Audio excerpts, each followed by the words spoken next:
The financial views and opinions expressed by the host and guests on this program do not necessarily reflect the viewpoints of 1077 The Bronx, Rider University, or Certified Wealth Management and Investment. The material discussed is not designed to provide the listeners with individual financial, legal, or tax advice. Show me the money! Where's my money, man? Here comes the money! Here we go. It's time to grow your bank as 1077 The Bronx presents Master Your Finances with Kurt Baker, a certified financial planner professional with certified wealth management and investment. Kurt and his team of financial guests will help you turn those singles into seas of green and plan your financial future accordingly. Now here's your money managing host for the hour, Kurt Baker.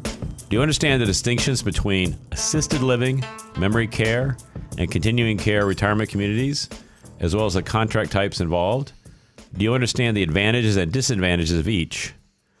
With over 20 years of experience in senior living sales, marketing, operations, and leadership, including 11 years with Solutions Advisors Group, Paula Bryven is here to teach you general knowledge regarding the cost of future care and to assist you in starting a conversation with your aging parents about the move. Today, he will make you feel relieved that you can contribute to the development of a plan to keep your parents safe in the future.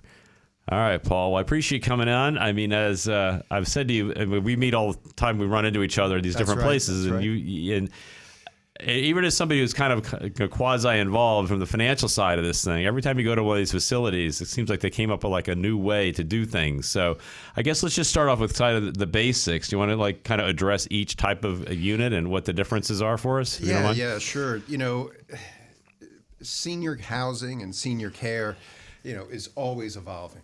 And, now's the time of year as adult children, some of us are seeing our parents for the first time in a number of months and may notice changes. So it's important to know what's out there for them. Assisted living is pretty well known, right? And that's for folks who need help with what they call activities of daily living. Mm-hmm. And usually that's bathing, dressing, meal preparation, some level of socialization. Skilled nursing is, people are going into rehab and injury. Oftentimes they have long-term care as a component there as well, where, that's the traditional nursing home that we are looking at. But lately, within the last, 5-10 years, we're seeing independent living creep up, and more so in New Jersey. And independent living can come in a number of different flavors, right? It can be as a rental on its own. Sometimes it's packaged with assisted living and memory care as part of that same community. And when it is, it's usually in a rental format. But then there's something that's very different called a continuing care retirement community. And, based upon your personal financial goals and situation, this could be a really good answer for you. Right. And as a financial advisor, I'm sure some of your clients may be pondering this as well. Right. It can get very complex. And it's purchasing a contract for future care. And in other words, you're also leveraging or you're mitigating future risk of the cost of future care by preserving your assets and engaging in one of these contracts. Right. So typically there's an upfront entrance fee in a continuing care retirement community. And that could be anywhere. I mean, in New Jersey, there is a large breadth of ranges of different types of communities with varying amenities. But you're going to look for what's called a fee-for-service contract, entry level, probably somewhere in the mid-100s to low $200,000. And then you'll also be paying a monthly service fee, right? And then I had mentioned that is a fee-for-service contract. And in the industry, they call that a Type C. There's also a Type A contract, which is called life care. Oh, right? that's for type A personalities, no? No. Well, really, it's for people who are planning Okay. and looking to preserve Right. their assets. And what Life Care does, it's really the difference between ordering a la carte off a menu and ordering for price fix. So a la carte or fee for service, you know what? I'm in independent living. I'm going Right. to continue living here and enjoying life and, having all these great things going on to keep me, keep my life having purpose. But let's say I need some care in the future, and I decide, or the community helps decide with me that maybe assisted living is the best thing. You're going to pay what that market rate is for assisted living.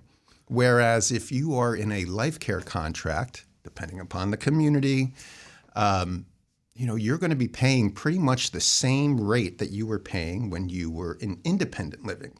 And the value of that is in the difference between what market rate assisted living would be versus independent living and how long you live there. Right. And when you're talking about the costs today, assisted living, really, we're talking a starting point at $7,000 a month. Mm-hmm. And the more care you need, the more services that are required, your costs are going up and up and up. So, with an average assisted living stay at about 2 years per person, those costs add up. Considering that if you are in assisted living, you're probably going to be then transitioning to a higher level of care or maybe long-term care. Right. And those costs are $13,000 Right. a month. Right. So when you do that math and you add that up and then you look at that entrance fee and that monthly service fee, you could quickly see that, boy, this really makes sense. Right. So Absolutely. how do we have these conversations with our parents when we're seeing that maybe the home that they're in is not quite safe? Their environment may not be, giving them a sense of purpose or social engagement. Maybe they're losing weight because they're just not cooking the way Right. they used to, or maybe they're going out to eat for most of their meals, or, it's that is really a difficult decision when you're talking about being an adult child and how to have this conversation with your parents, how to bring it up. We may feel uncomfortable about it, but more often than not, the parents are pushing back. Sure. And think about you when we were kids, right?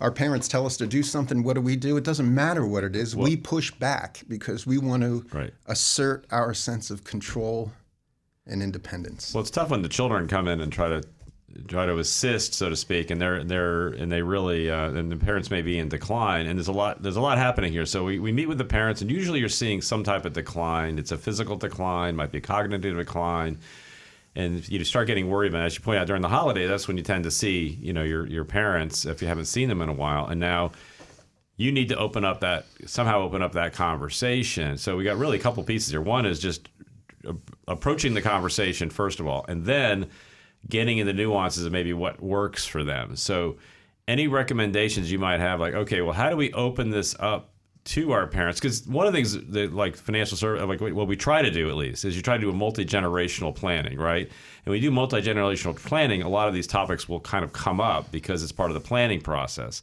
But let's assume that hasn't happened for a moment. If they haven't actually had the generations involved, because the finances, of course, you want them to flow properly from one generation to another. And part of that is, of course, taking care and preserving the wealth through this type of planning for long-term care and assisted living and things like this that may occur. What do you say to the people that maybe haven't had this conversation yet? So what are some ideas about how do we maybe bring this up to them in a way that doesn't quote it? Because some parents will be like, oh, yeah, it's great. I'd love to talk about it. Other parents are like, nope, I'm good. Leave me alone. You are so right. And, when we're fortunate enough to have both parents with us, right, more times than not, one of them is open to moving. The other one is not open to moving. And more times than not, the female is open to moving, Right. mom, and the male is not. And why is that? Well, life for the husband doesn't change that much over time. Right. Right? The woman seems to still have the traditional roles of maintaining the interior of the house, whereas the husband may have farmed out his responsibilities to the household, whether it be exterior maintenance or interior maintenance work, what have you. But for the most part, a lot is still riding on the woman's shoulders, and she's exhausted. She doesn't want this anymore. But he's saying he's not going out of this house but feet first. Right. And another part of that, which is you're probably talking, is that, I don't know about you, but like my parents, is like my dad was happy sitting at home reading a book all day long, whereas his wife, my stepmother, she wants to go out, interact with people. She's much more social. Now, I don't know if that's always the case, of course. I mean, that's being a little bit sexist, but there may be one party that's like much more apt to want to be socializing. And the other one's just fine, being kind of doing their own thing, right? On a loner type hobby of some kind. And these facilities tend to be really good. And that's one thing I've noticed since we were younger is the facilities, it's no longer, you kind of put them away and they just like almost like a holding cell, so to speak, for somebody. I mean, it's kind of sad. But now, I know a financial advisor personally, he actually went into a facility. He's perfectly happy. He's perfectly fine physically, but he wanted to have the amenities. And he liked the simplicity of the fact that, hey, it's all taken care of. I'm going to go in, they take care of the house, and all of a sudden, independent living is what he did. And with the idea that, hey, look, if I need to, I just move down the hall. I'm good to go. And that is someone who's a great planner, has foresight, and understands the benefit of making this move while you're young, right? So you can enjoy this. However, that's an exception, not the rule. And you had said, how do we start this conversation with our parents? And one of them is being mindful of language. And in our industry, you just dropped the F-bomb by calling these places facilities. Oh, sorry about that. Hey, you're not offending me. But, when we're talking to our parents about this, we want to be very mindful of that because facilities are cold, dark, right, cinder block walls and, not just a very cold and dark place is what we envision when we say facility. But when we talk about a community, communities are vibrant. They have things going on, people from different backgrounds and different types of things to experience. So I definitely want to talk about that, but I mean, we'll talk about the difference of a facility, which we don't talk about anymore, and a community, which I know what much more is like, because I've been to a lot of these that are really actually very nice. We're going to take a quick break. You're listening to Master Your Finances. Yeah, you've got loads of money, but it's all about how you manage it. Let's get back to learning how to grow your green with Kurt Baker of Certified Wealth Management and Investment, only on Master Your Finances. Welcome back. You're listening to Master Your Finances. I'm here with Paul O'Brien, and we're talking about like the different types of community care locations, not to be called facilities, which is the way which was what I always had called them growing up, but they really are. So I mean, anybody that's been involved in this a little bit, I know my father went around and they literally were shopping these locations with the idea that, hey, if and when the time comes, they have all this, the financial planning part in place. So it's more of a matter of like, what do they want and when maybe they might need it. So that's the best way to do it, obviously, is the earlier you plan. And as I mentioned, I have an advisor friend of mine, and he literally lives in an independent living facility because he likes the convenience, the fact that he can just come and go when he wants, and that's it. Nothing to worry about. Everything's done. He likes the activities. So it's kind of like going away on vacation every day, a little bit. Kind of. A lot of people who do make the move into these communities, they always say, I wish I had made this move 5 years earlier. But it's a battle. It's a battle within themselves because of the perceived giving up of independence. So much of our identity is wrapped up into our home, and these possessions that, this is the dining room table where we had every holiday dinner, and none of the kids want it. Right, that is true. Kids don't want the furniture, that's for sure. No. When I was growing up, we were taking all furniture from our parents. Anything free was good. Yep. No one wants that furniture anymore, so it's becoming increasingly difficult to downsize. But getting back to like how do we have this conversation, right? That's important. And based upon who your parents are, the dynamic, your relationship, it's going to vary, right? But one thing is going to be common, that they are probably going to perceive this move with giving up some level of choice and control over their future. It's like taking away their car keys. Is what they Well, feel. that's the next one. That's the next step But I mean, after it's that, kind of right? you lose that little bit. You feel like you're losing it, Right, but you're really not. I mean, You're not, but it's the perception. Think Right. about them as adults, and they're losing their friends. Right? Maybe they're not comfortable driving at night anymore. Right. Right? But that's an important factor. This that you've just pointed out is that. I talked to my father about this a lot. Is it like as he's had his friends pass away? I'm like, look, you need to continue to make new friends. There are people. I mean, they're not going to be ones you knew for 60, 70 years, 80, or whatever the case may be. But you can make friends, and you continue to do that, and that keeps you active. It keeps you engaged. It keeps you kind of. It is, and that is you so healthy. scary. Right. I still have this memory when I was in kindergarten, riding on a truck, crashing with some kid. We looked at each other and we said, well, you want to be friends? There you go. And we were like, yeah, we're friends. But, it's much more scary when you're in a senior community all alone. Right. You don't know anyone. It's very difficult. But it becomes just as easy as when I was in kindergarten to make friends and have great relationships and really, I've said purpose a lot here, but that is also something very important that we make sure that our parents have throughout their entire life and that we have, because purpose drives us. Right. It keeps us youthful. And that's just very important. And many of these communities have many volunteer opportunities where people can use what their profession and their skills are and put that to good purpose for the greater community. And I think one piece of this I think is always important, from my perspective at least, is I try to emphasize to people, you want to continue to be their children and not their caregivers. And so part of this process, I think, is what'll happen, at least what I've seen, is what'll happen is they'll say, okay, I just need you to come over and cook dinner for me once or twice a week, and then it's 3 or 4 times a week, and then it's all week, and then it's like, I need you to do laundry, I need you to... So now all of a sudden you're becoming the caregiver. So when you come over, you're not really excited to see your parents because you know you have a list of chores you have to do. Yep. Which, I mean, all of us as children don't mind doing things for our parents, but we don't want that to be 95% of our visit. But if you plan properly, you're coming over and you have the services in place. So you're coming over to visit with your parents. In fact, I have frankly learned a lot more about my father since he's retired, and I've become closer to him on a time basis by visiting without other things that need to be done, like I'm going to school or he's going to work or these kinds of things. You get to have like deep conversations. You get to actually learn who your parents are if these other things aren't happening in front of it. Absolutely. And you're happy to be there and engage. Absolutely. Rather than trying to run through all these chores and then run home to do your home responsibilities as well. There's a lot of great story writing services out there that help our parents out there. But in any event, where we would get back on track with this, having this conversation with your parents, bringing it up.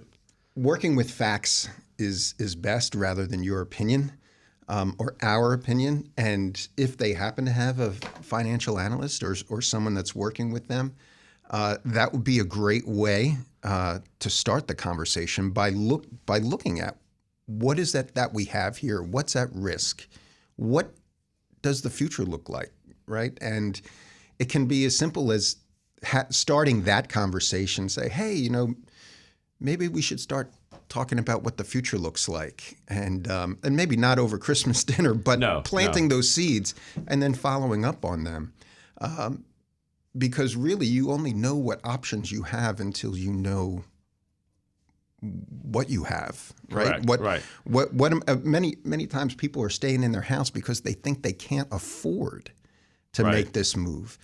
But when they add up what their monthly cost is to stay in that home, oftentimes it's equal to or less than to move into a community that's including all of your utilities, a good portion of your meals, social engagement, transportation, you name it, and allowing them to use the time to do things that they want to do instead of things that they have to do. No, I agree 100% because, and sometimes, if you've been fortunate enough to own a home your whole life, you probably have a decent amount of equity involved. And now you're really just transferring that over to something it's probably a little bit smaller. It's probably a little bit more manageable.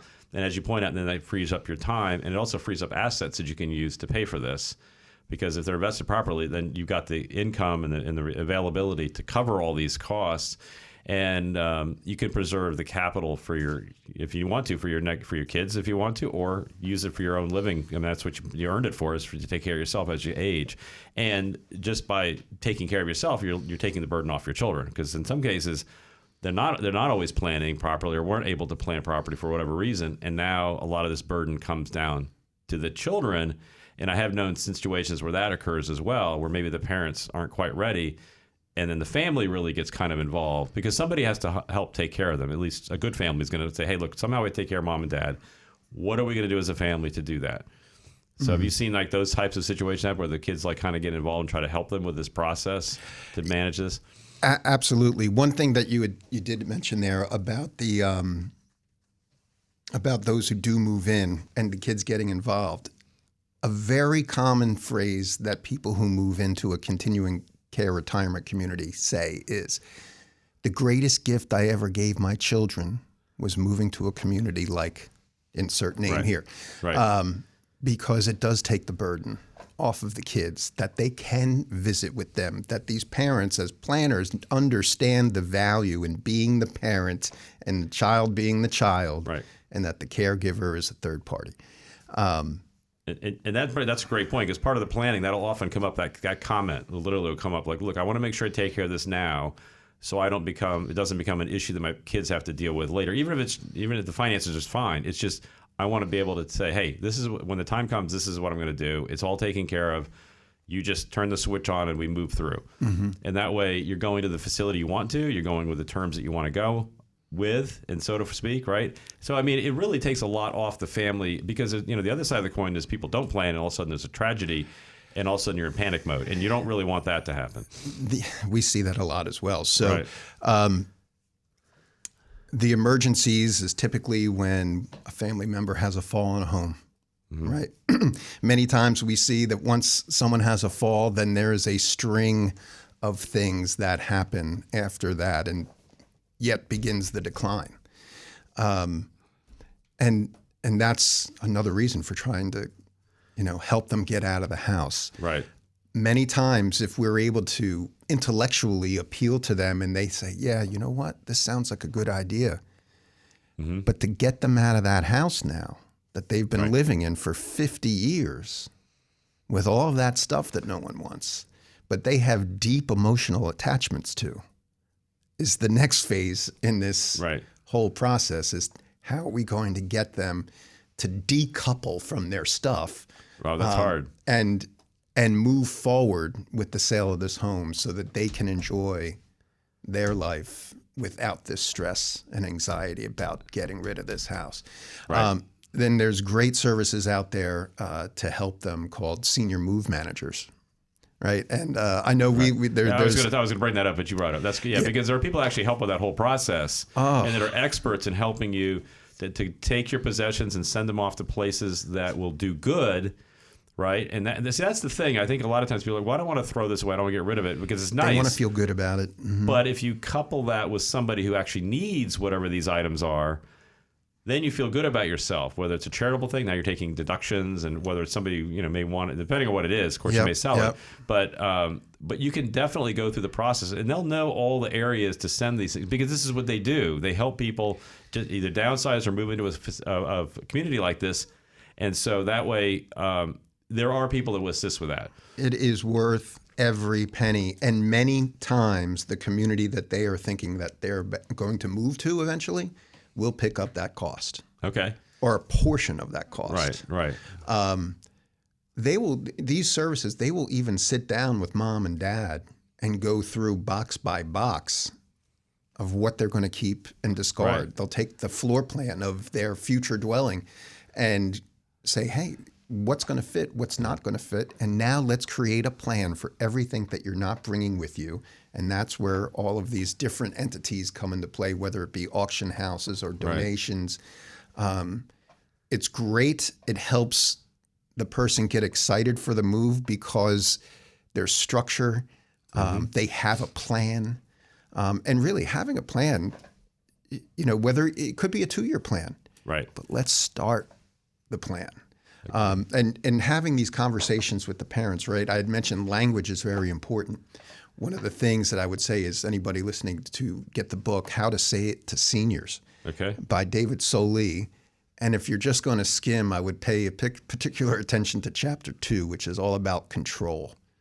And I can tell you a story about that when we get back. Absolutely. We're going to take a quick break. You're listening to Master Your Finances. We're not just doing this for money. We're doing it for a shitload of money. If you want to learn how to make and manage that kind of money, turn the volume up as we get back to Master Your Finances with Kurt Baker of Certified Wealth Management and Investment. Welcome back. You're listening to Master Your Finance. I'm here with Paul O'Brien, and we're talking about that transition phase. And honestly, I mean, as you were saying this, I think of these like the decluttering programs. They may want to do one focused on seniors because it's such a positive outcome when people go through this process. I mean, I think they would really show people like, hey, this is actually a positive event, not necessarily a negative event, because when they're done, it's kind of like the stress of these things are off your back. And honestly, I mean, the people that are minimalists and things like that kind of declutter and remove all these extra things that really they probably haven't used them in years, most of the stuff, right? They just like keep it because they never know, right? You never know when I might need such and such. Right. And so you do that. But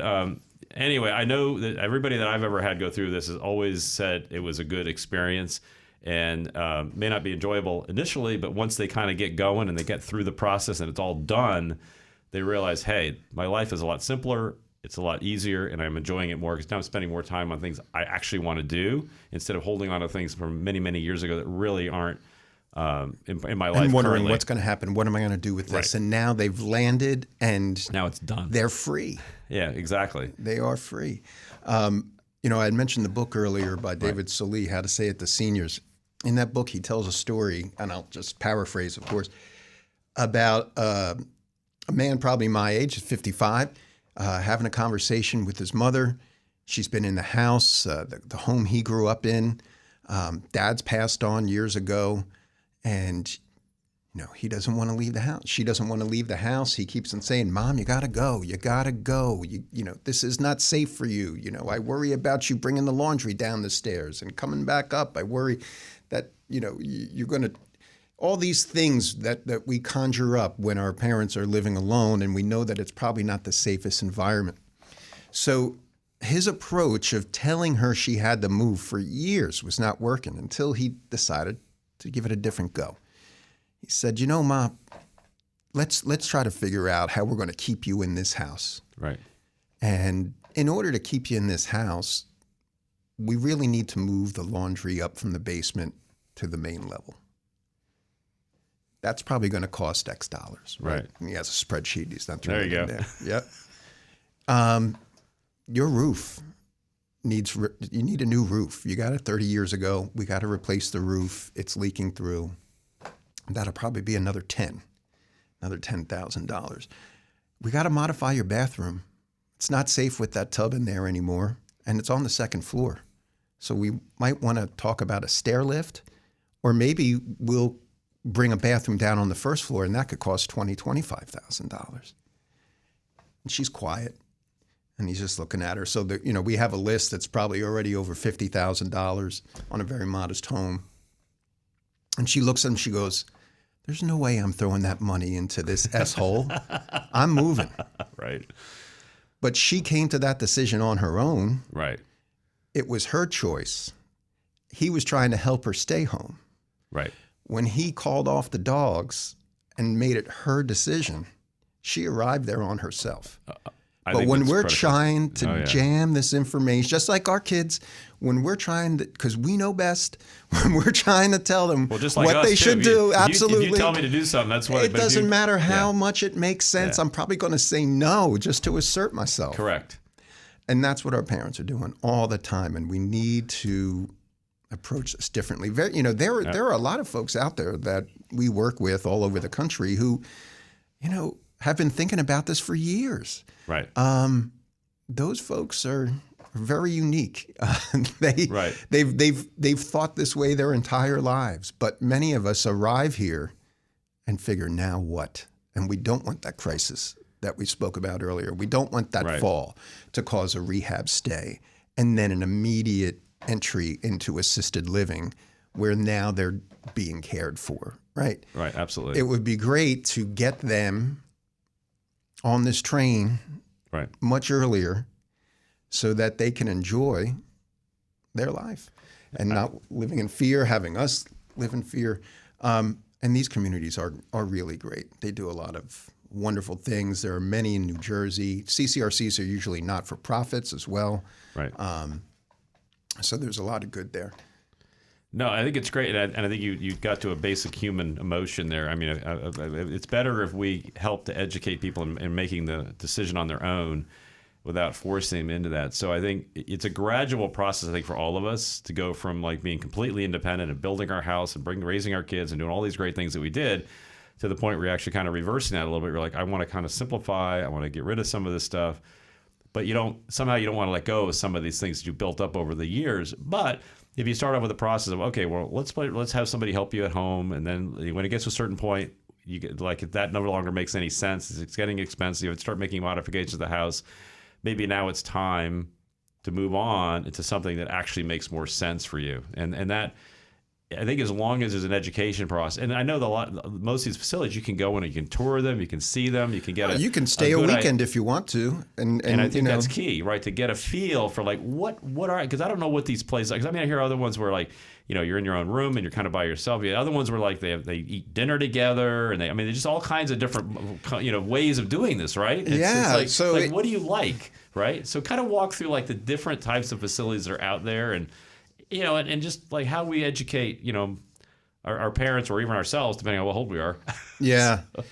So first off, I would try not to go on these appointments with my parents if possible. Okay. Or at least not the first one. Or if you do, try to say as little as possible. Mm-hmm. Oftentimes, we're so excited that our parents are here and that they're considering this that we want to try to sell them on it while we're there. Right.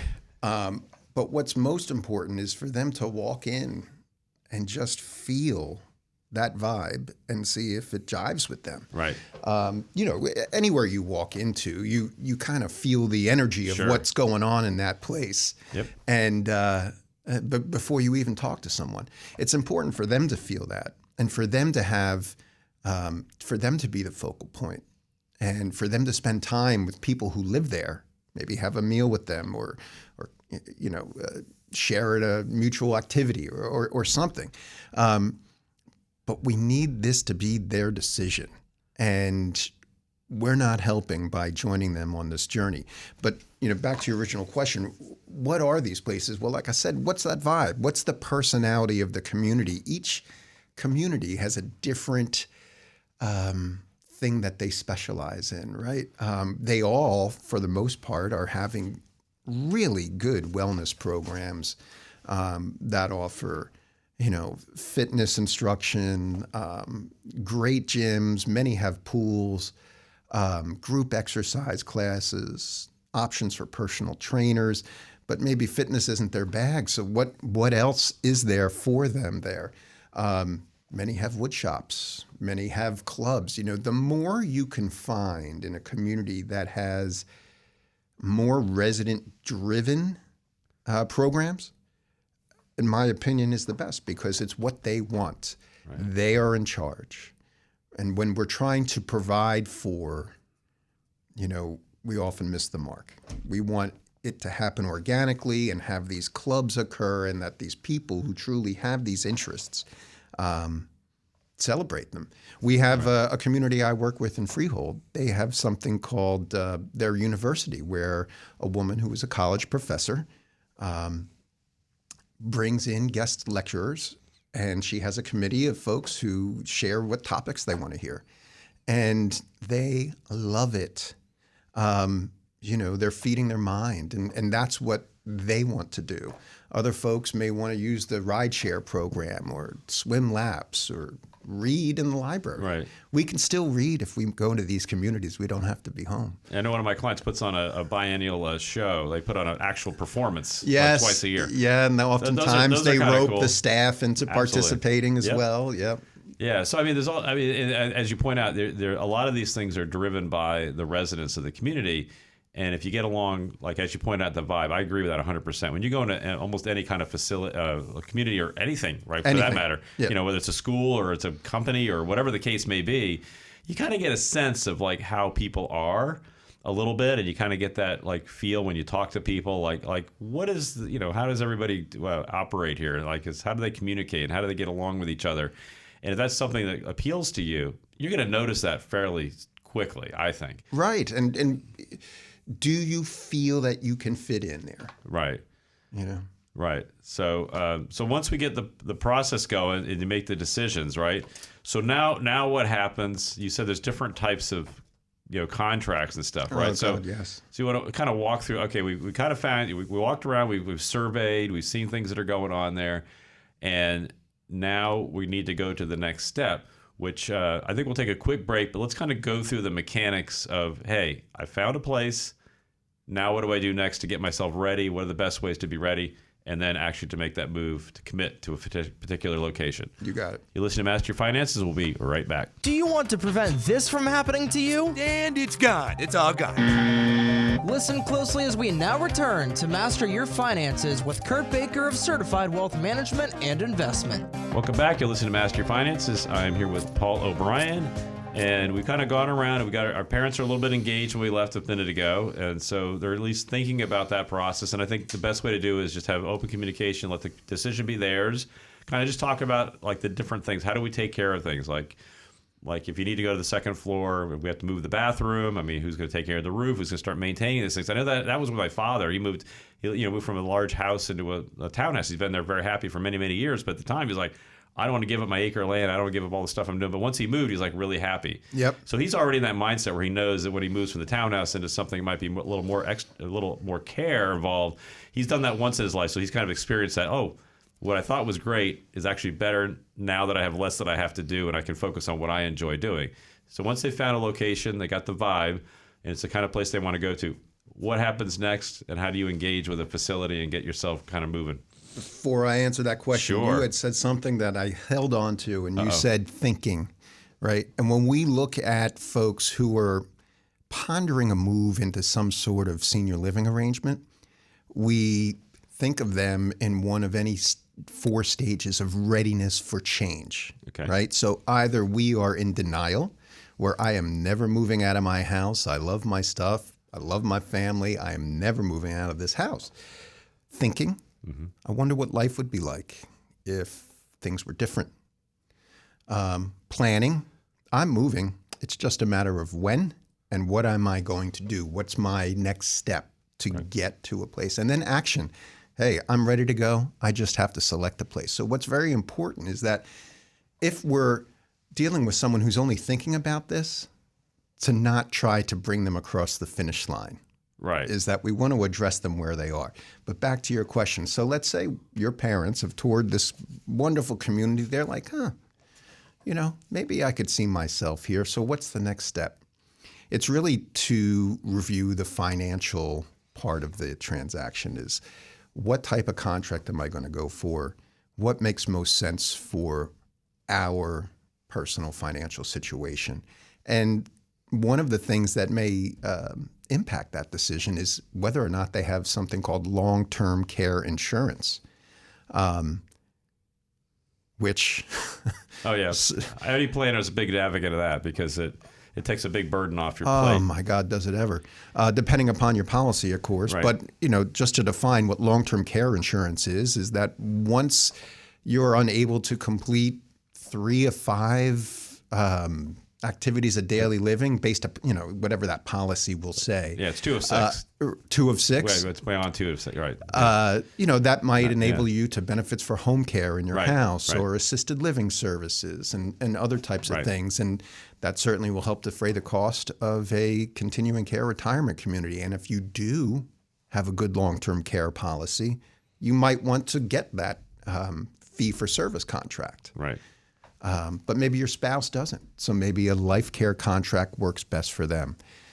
But once you make that decision of fee-for-service or a la carte, right, versus life care or price fix, between those two, there are also degrees of refundability, right? So I mentioned this is an entrance fee. Right. So it could be $100,000. Many communities have $1 million entrance fees. It depends on the accommodations, the size of your apartment, et cetera, et cetera, et cetera.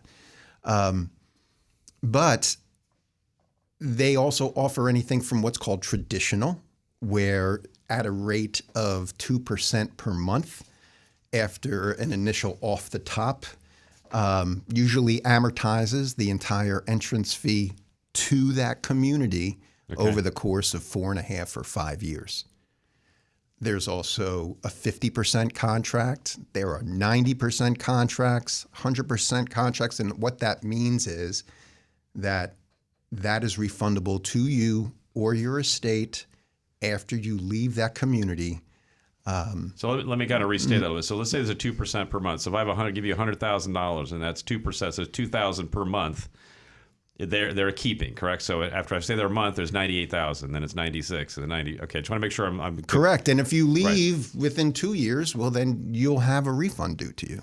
Right. So you have a refund. So I guess I didn't mean to interrupt you, but let's say that I'm in there for a year or two, and I'm like, this is a good facility, but now either I want to move or I need to move, and that's when these refunds come into play, Correct. right? I mean, is it a unilateral decision, or I mean, because sometimes the resident will make the decision.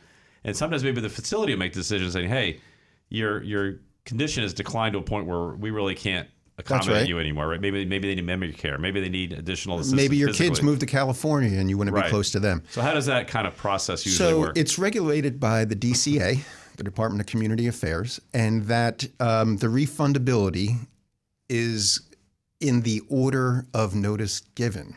So if I'm the 10th one who has given notice, then I will get my refund after the 10th apartment has been sold. So that's a real dummy down version of how this refund works. Okay. But, you could wait, a year for that to be refunded to you. Depending upon so they have to how many folks. They have to re-rent or resell or whatever you call that. Or so it's not that specific apartment that was changed, I believe, in 2017 or 18. Yes, it's a sequential number of. So if 4 people leave this month, let's say it's just 4 for simplicity, then I have to wait till the other 3, those units, whatever they may be, have been refilled, so to speak. Then I would come next. So I may still be paying that 2% per month until that happens, or does that that might be contract specific. Okay. But once you're giving notice and you are no longer residing in that dwelling, you should cease from paying any monthly fees. But at least it'll be static. So let's say they owe me whatever $75,000. I may have to wait a year or two until that money comes back to me. So they kind of hold that until they've replenished the facility itself. Correct. Okay, understood. All right. So now that I'm in a way, so that's pretty much either case, right? In many cases, either I move because I want to, because my kids moved to California, or maybe the location has said, hey, we can't really take care of you anymore because we don't have the capacity, we don't have skilled nursing, we don't have memory care, we don't have whatever the case may be. Right. And we're probably better if you move to a facility that can actually accommodate you. Right. The community can make that request for your exit based upon care or. A variety of other factors. Right. And that same process would take place, is that there would be a waiting. Unless, it's a one-off situation and they really want you out of there for some reason, I'm sure they'll cut a deal. But yeah, the refunds are regulated, like I said, by the DCA. It is state specific. So these rules do not apply in every state. This is specifically how New Jersey does it. Okay, so it's all regulated. So at least you have that.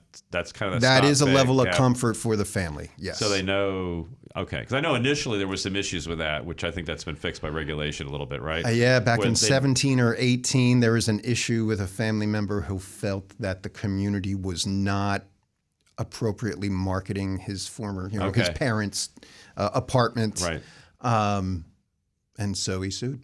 Okay. And that ended up changing the regulation. So and I think it's better for the consumer. Yeah, now it's a much more known process. I think it's better when everybody understands the process. So we all know our risks on either side of the coin. It's much more transparent than it was. Yes. Yeah, because you don't want it to be right. You don't want cloak and dagger when you're dealing with this stuff. There's a lot of money at stake, and many times it's one of their largest assets. So we want to make sure we take care of that, right? Absolutely. And choosing between a 0% refundable, essentially, which is the traditional, the 50% of the 90% is you're personal financial situation is going to be able to dictate what the right move is in that Right. situation. Life care, fee for service, refundability. But there are a lot of factors to consider. I'd be happy to, if anybody wants to ping me on Right. LinkedIn, I'm Right. happy to answer your personal Yeah, questions. these things get about down that. to very specific situations. Yeah. I know when we do things as well, I mean, a lot of it has to do with their personal choices, their family history choices, things that have happened to them, and things, the likelihood their kids might move, all kinds of things, right? That you can factor into these things. Then you kind of come down as you ping off each one of these items. Then you kind of come down to a kind of a consensus of, well, this probably makes the most sense, and get it down to a relatively small number of choices. Yep. Because there are a lot of choices. And I know there's a lot of good facilities out there now. So I think it's amazing what this sector has done for seniors in general, because I know many seniors like this type of living, which is kind of cool, right? I mean, I think that's great. Well, they love it once they're there. Right. We just got to get them there.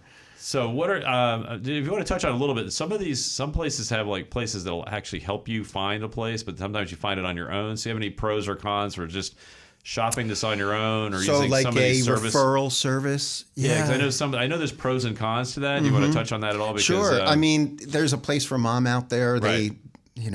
They advertise a lot. But it's important to know when you're using a service like a place for mom, they are only referring you to places that have agreed to pay them Right. if you move into their community. So you're not seeing everything. right. Right. And maybe that great community is one of the ones that chooses not to work with Right. a referral service agency like that. There are, what they use the term geriatric care managers or elder care managers.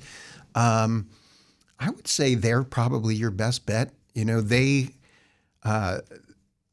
will, if you're out of town, they would come check on your parents, see how things are going. They, offer bill paying services, medicate, and anything you could imagine to be able to have someone in that case management role if you're not able to act in that role, or as we discussed earlier, don't want to act in that role. Right.